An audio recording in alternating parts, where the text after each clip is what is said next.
Yeah, Jerry, I had no Brian. idea. And I talk to Jerry all the time. Brian not so much, but Brian's Jerry. been on top of it. He's the one that does the scheduling.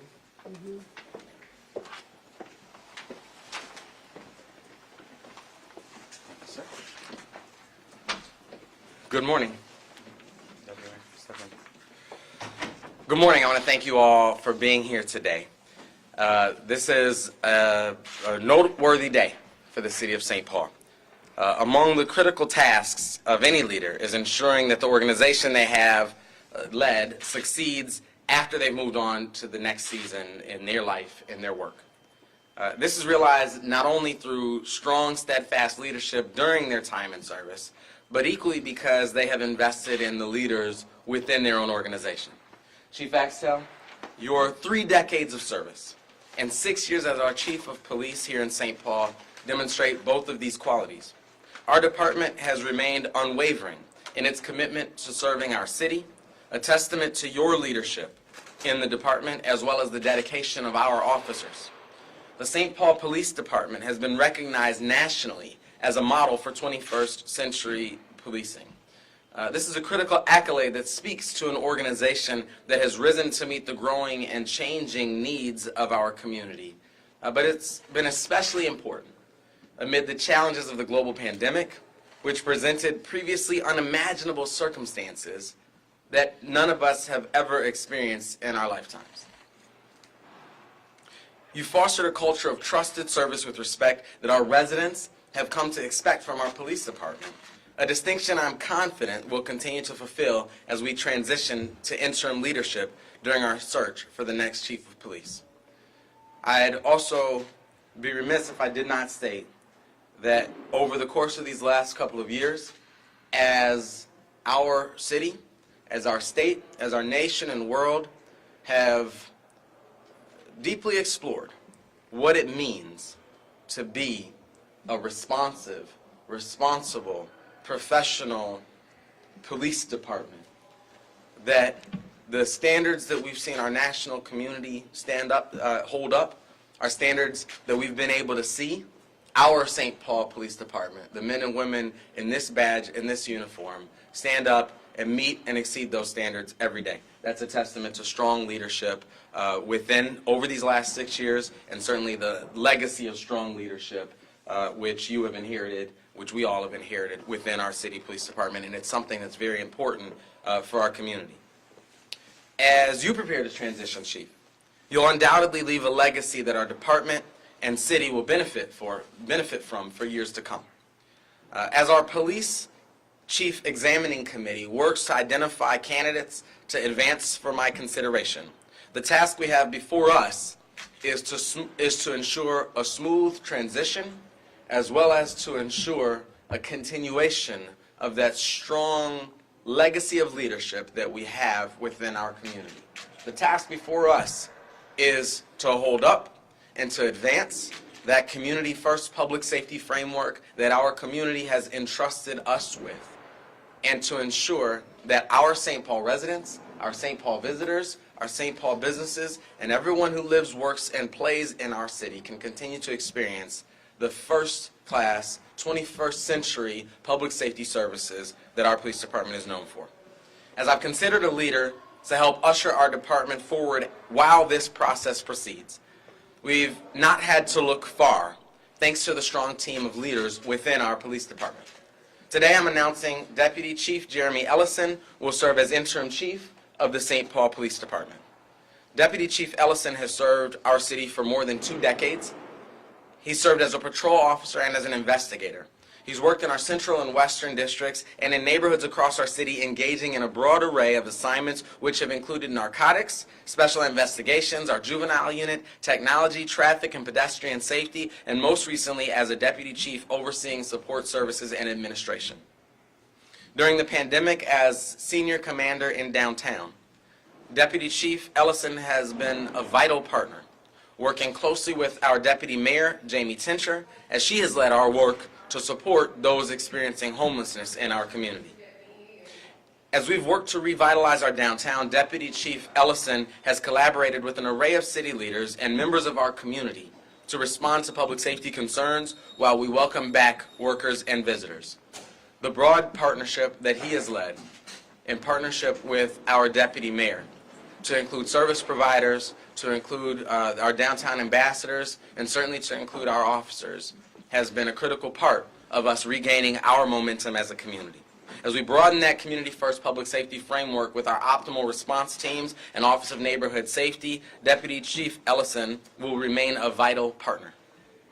Deputy Chief Ellison's 2 decades of service reflects a broad array of assignments that he's been called to serve in and has excelled in every single one. I want to thank you again to Chief Axtell for your leadership and ensuring that among the many exceptional leaders we have in our department, that we have a teammate in Deputy Chief Ellison who can usher our department forward during and through this transition. Thank you, Deputy Chief Ellison, for accepting this call to service and for your career in serving our residents and our community members every single day. Our entire administration and I look forward to working with you as we move forward together. With that, I want to ask you all to silence your cell phones. I'm messing with you. And please join in welcoming our St. Paul Police Chief, Todd Axtell. Thank you, Mayor. Chief. Appreciate that. Absolutely. Thank you all very much. You know, it's a good day for St. Paul. It's a good day for the St. Paul Police Department. It's a good day for our community.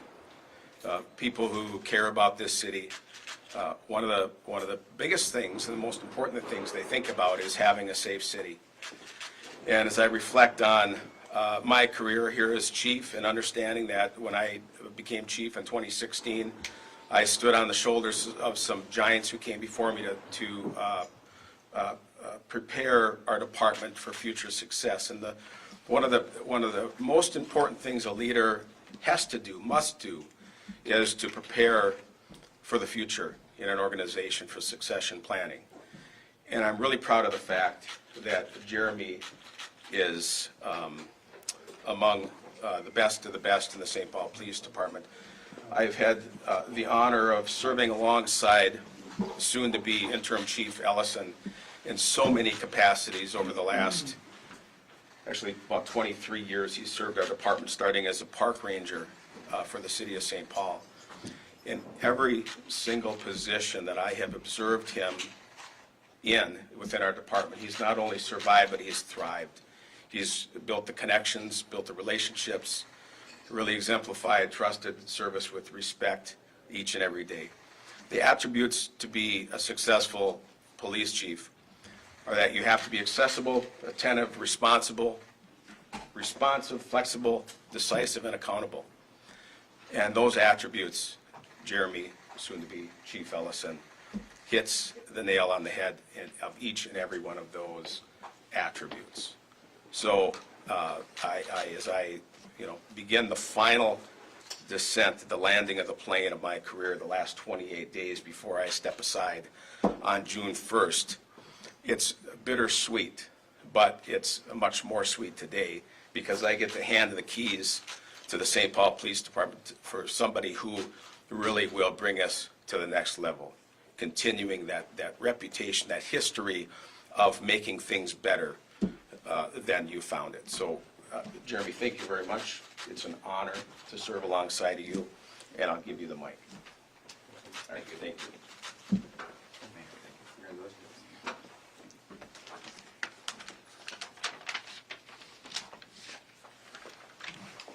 Thank you, Chief Axtell.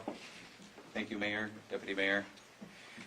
I appreciate the kind words that were said today, the confidence that you've shown in me, and for your trust that you have in the women and men of the St. Paul Police Department.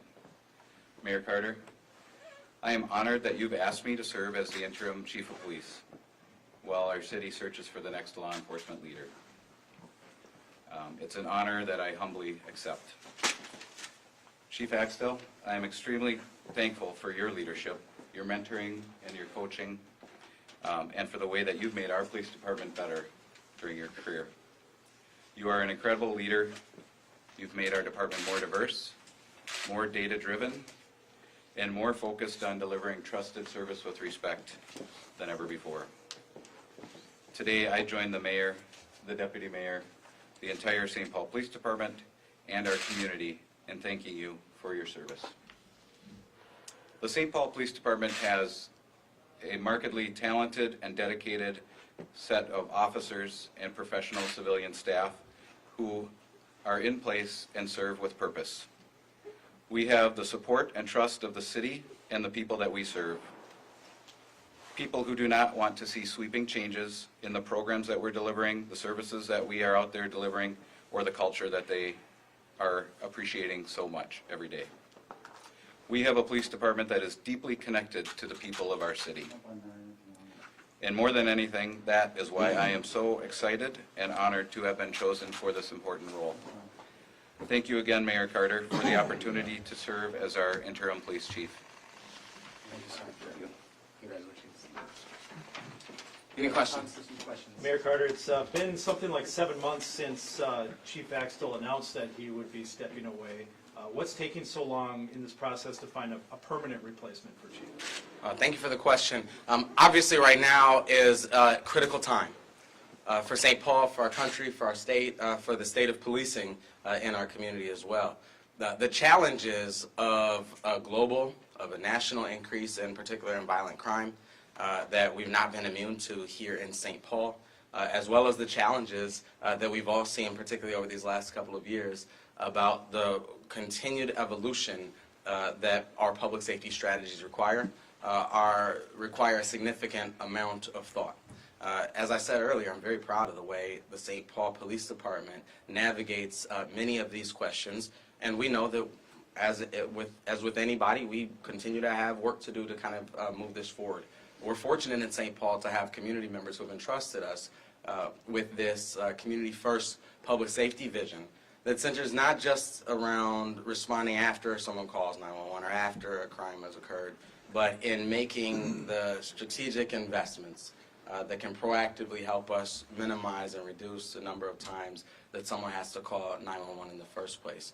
We've committed ourselves since the beginning to not trying to rush a process, but on focusing on the thoughtfulness that is required, the public engagement that is required to be able to ensure that once we name a permanent police chief, that is someone who is going to be able to help continue to advance the tradition and legacy of leadership that this whole conversation is about today.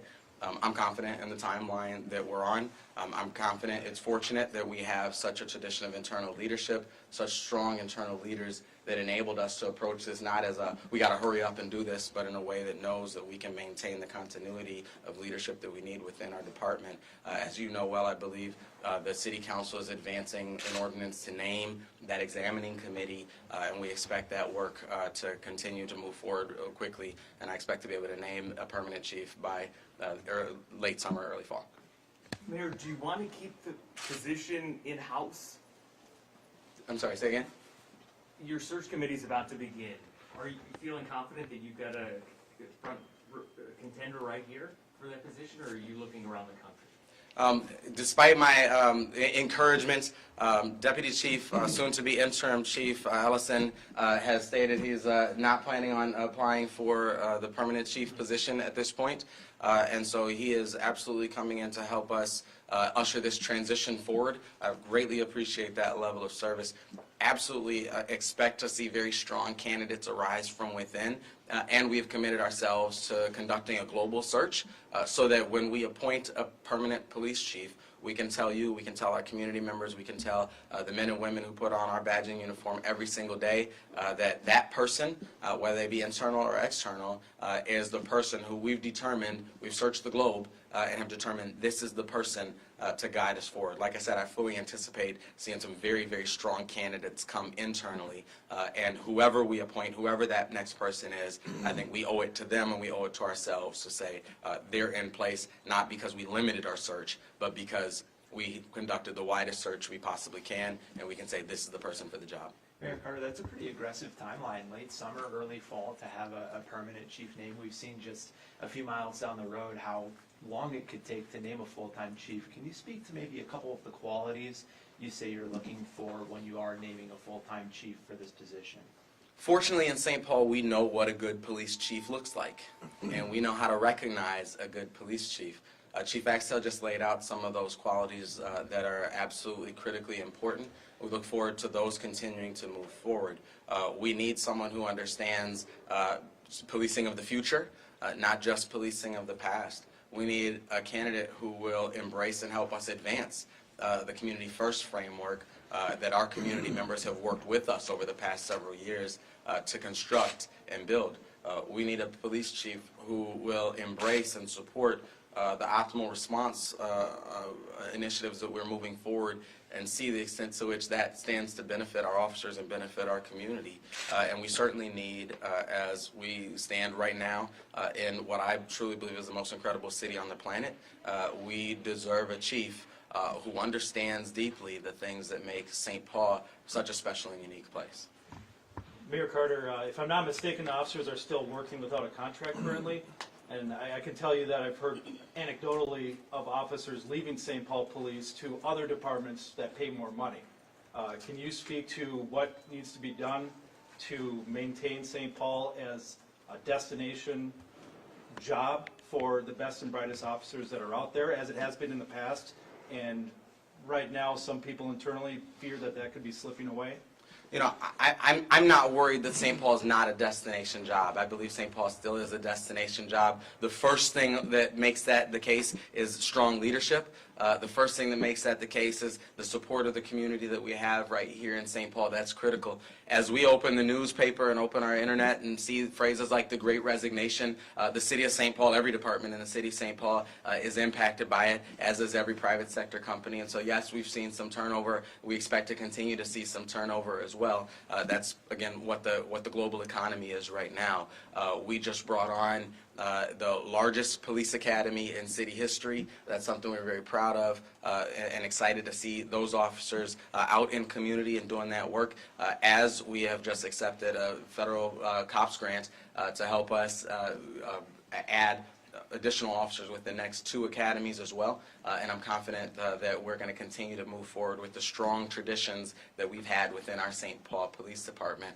We, of course, have process to do, and we're working through that process with the Police Federation to land the plane on a contract, and I'm sure that process will go just fine, and we'll be able to continue to serve, and we'll see our officers continue to serve our city with the professionalism that they do every day. Mayor, how much weight falls on the interim chief, during this pivotal time the Twin Cities and the state is in with violent crime, the crackdown, and, the several months that he could possibly hold this position, and maybe he can answer that, but, yeah.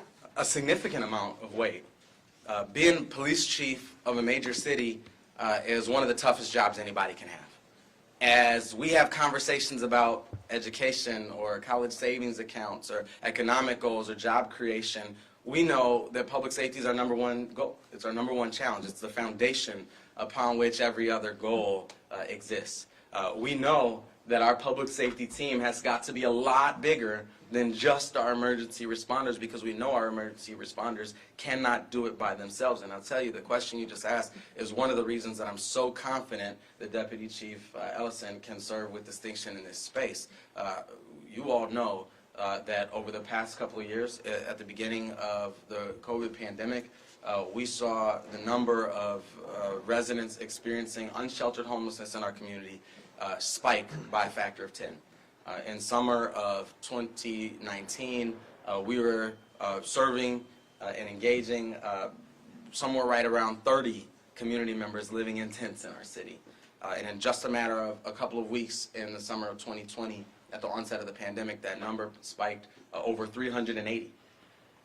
And Deputy Chief Ellison's work in partnership with the work that the Deputy Mayor Tincher has led to say, we need to address this crisis with, yes, an infusion of officer overtime, and we need to address this crisis with deep investments in care, connection and partnership with service providers, social workers, the downtown ambassadors that help keep our downtown clean, and all of that. That big partnership has been so critical to guiding our community forward. So I appreciate the broad lens that Deputy Chief, soon to be Interim Chief Ellison, brings to his work, that we've seen him bring to his work every single day.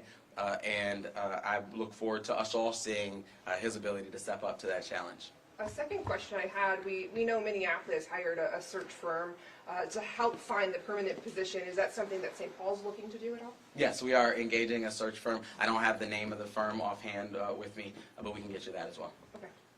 Can I ask a question for Deputy Chief Ellison? Please. Absolutely. I'm just wondering, sort of, as you prepare to take the helm, what are your goals or priorities for this summer? Yeah, like I said, my main goal is stability. The department needs strong leadership. During times of change, there's a lot of anxiety, both internally and externally. And I want the community to know that, and the police department to know that I'm going to continue to be me. I'm just going to be sitting in a new chair. So I'm really honored and humbled to have this opportunity to continue to do the work that I've been doing throughout my career, and just sitting in a different chair and working with like the mayor said, the collaborations and partnerships are really what has been my success. We've been able to solve a lot of problems by doing that, and I plan to continue to do the same thing. Deputy Chief, could you just talk about, we're heading into the summer, which can often be a violent time in any large city.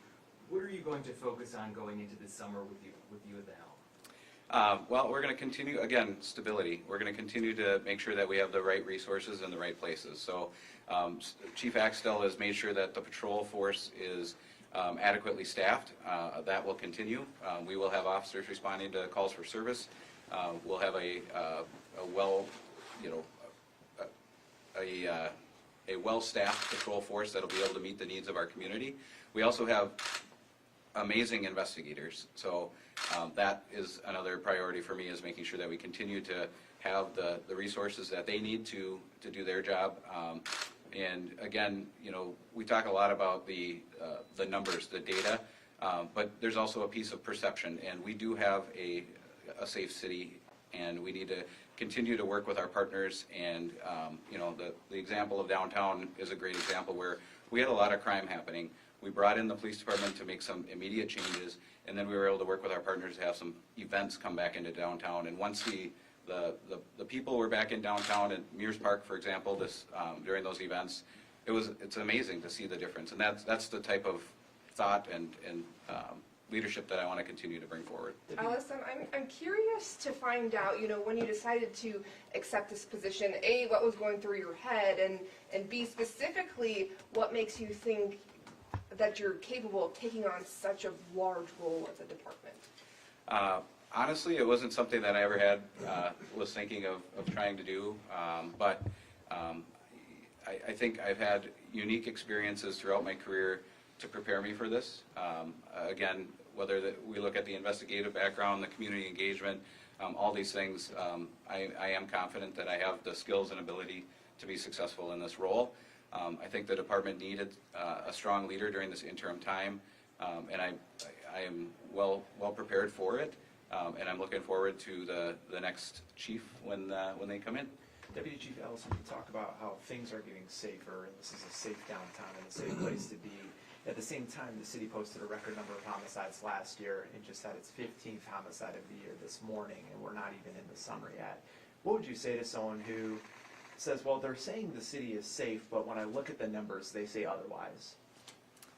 What I would say is, you're right, okay? We need to talk about both lenses there. But I think, again, we have work to do, and we need to continue to partner with the community and solve these problems. The violent crime can't be solved by the police department alone, and we know that. So, again, I'll be looking to work with all of the partners that the new departments and leaders that the mayor's office has brought in, as well as our city attorney, our county attorney, the federal, the U.S. Attorney's Office as well, to make some, arrests where we need to, as well as, again, the community engagement piece is really important, and helping the community understand how to be safe and how to feel safe. Is it hard to be aggressive in this role, knowing you might only be holding it for 3 or 4 months? I don't know that it's about being aggressive. I plan to come in here and continue to make decisions, continue to make sure the department keeps moving forward. But as far as it being a short time period, I don't think so. I think really it's just about, again, me being me where I'm sitting, and continuing to just further the mission of our department and our city. What do you Time for foresee one as more the, question. what do you foresee as the biggest challenges heading into this role this summer? I think the biggest challenge for us, again, is the perception of crime and safety. I think one of the things that I'm thinking about is recruitment and retention of our officers. You know, there's going to be things that come up that I'm not thinking of, but just knowing that I have a solid, great team of leaders to help me through this, knowing that I can call for help and make sure that, you know, we have the resources that we need when I ask for them from the mayor's office is going to be important. I think, you know, I'm really confident that we're going to be successful this summer. Thanks, everyone. Thank you. Thank you.